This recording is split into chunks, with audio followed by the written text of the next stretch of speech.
బిల్లులకు చట్టభద్రత కల్పించాల్సిన బాధ్యత ప్రభుత్వానిదేనని మలిదశ తెలంగాణ ఉద్యమ ఓయూజేఏసీ చైర్మన్ యనుగంటి రాజు తెలిపారు. నల్గొండ జిల్లా బీసీ సంక్షేమ సంఘం అధ్యక్షులు లక్ష్మీనారాయణ ఆధ్వర్యంలో గాంధీనగర్ యాదవ్ సంఘంలో విలేకరులతో మాట్లాడారు. బీసీలకు రిజర్వేషన్లు పెంచుతూ వెంటనే జీవో జారీ చేయాలని, బీసీల మధ్య కొట్లాటలు పెడితే చూస్తూ ఊరుకునేది లేదన్నారు.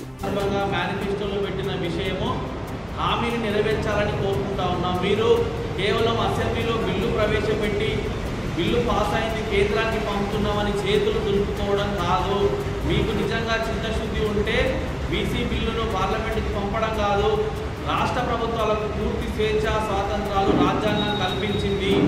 243 ఆర్టికల్ D6 ప్రకారం స్థానిక సంస్థల ఎన్నికల్లో రిజర్వేషన్లు పెంచాలా తగ్గించాలా అనేది పూర్తిగా రాష్ట్రాల పరిధిలోని అంశం కాబట్టి మీరు బిల్లును జీవోను విడుదల చేయాలి. వెంటనే దీని మీద 42% రిజర్వేషన్లు పెంచుతున్నట్టు జీవోను విడుదల చేసి ఆ బిల్లును గవర్నర్ గారికి పంపించి గవర్నర్ గారి సంతకం తర్వాత గెజిట్ నోటిఫికేషన్ విడుదల చేయాల్సినటువంటి అవసరం ఉన్నది. తద్వారా మీరు వెంటనే పంచాయతీ ఎన్నికలకు 42% రిజర్వేషన్లు ఇస్తున్నామని నోటిఫికేషన్ విడుదల చేసి ఎన్నికలు నిర్వహిస్తే సరిపోతుంది.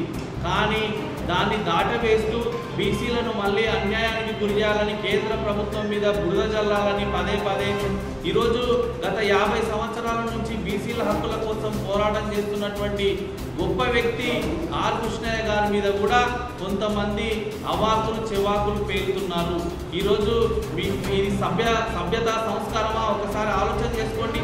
మీరు ఏ గూడులో పెరిగారు? మీకు బీసీల యొక్క నాయకత్వ లక్షణాలు నేర్పించింది ఎవరు? మీరు బీసీల కోసం కొట్లాడాలని నేర్పించింది ఎవరు?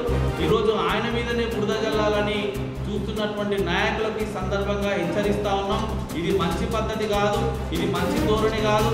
ఎందుకంటే బీసీలకు ఈరోజు 50 ఏళ్ల కళ సాకారం అయ్యేటువంటి క్రమంలో కొన్ని రాజకీయ పార్టీలు కుట్రలు చేస్తున్నాయి.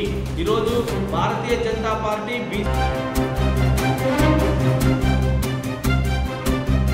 అనంతరం రజక కులస్తుల సమస్యలు ప్రభుత్వం పట్టించుకోవడం లేదని, రజకులను ప్రభుత్వం ఆదుకోవాలని తెలంగాణ రాష్ట్ర రజకుల సంఘం అధ్యక్షులు కల్లేపల్లి రాజు డిమాండ్ చేశారు. సోమాజిగూడ ప్రెస్ క్లబ్లో ఏర్పాటు చేసిన మీడియా సమావేశంలో మాట్లాడుతూ రజకులు అనేక ఉద్యమాల్లో పాల్గొన్నారని, వీరిని ప్రభుత్వం ఎందుకు చిన్నచూపు చూస్తుందని అన్నారు.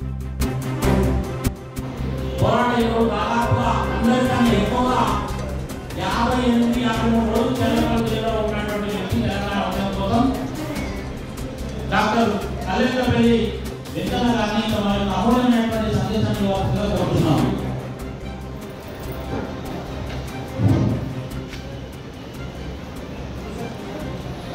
ఈ పత్రికా సమావేశానికి చేసినటువంటి మీడియా మిత్రులకి మరియు ఈరోజు రజక ముఖ్య నాయకుల ఆధ్వర్యంలో ఈ ప్రెస్ మీట్ ఏర్పాటు చేసినటువంటి మా సోదరులందరూ కూడా ప్రత్యేక శుభాభినందనలు తెలియజేస్తూ,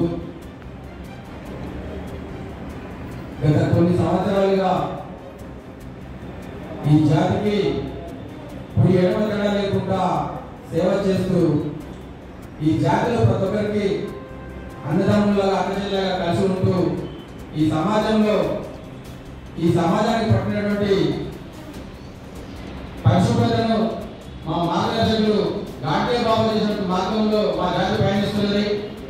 కాబట్టి మేము తెలంగాణ ఉద్యమంలో ఏ విధంగా మా శక్తి మీద పోరాడమో, తెలంగాణ వచ్చిన తర్వాత మా జాతి కానీ మా కానీ రాజకీయ పార్టీలో మా ప్రాధాన్యత కనుమరుగవుతున్నది.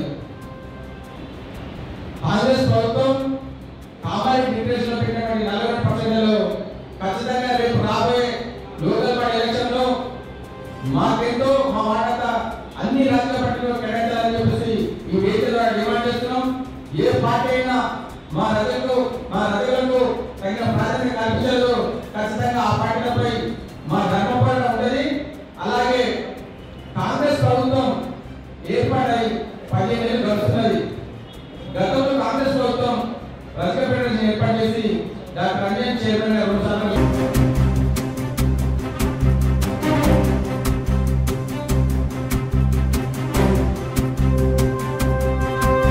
ఆల్ ఇండియా మహిళా కాంగ్రెస్ అధ్యక్షురాలు మొగిలి సునీతారావు మహిళా కాంగ్రెస్ సభ్యత్వంలో 1,600 చేసినందుకు భారతదేశంలో మొదటి స్థానం సంపాదించిన సునీతారావుకు ఢిల్లీ ఏఐసిసి ఇందిరా కాంగ్రెస్ భవన్లో ఆమెకు ఘనంగా సన్మానం చేశారు.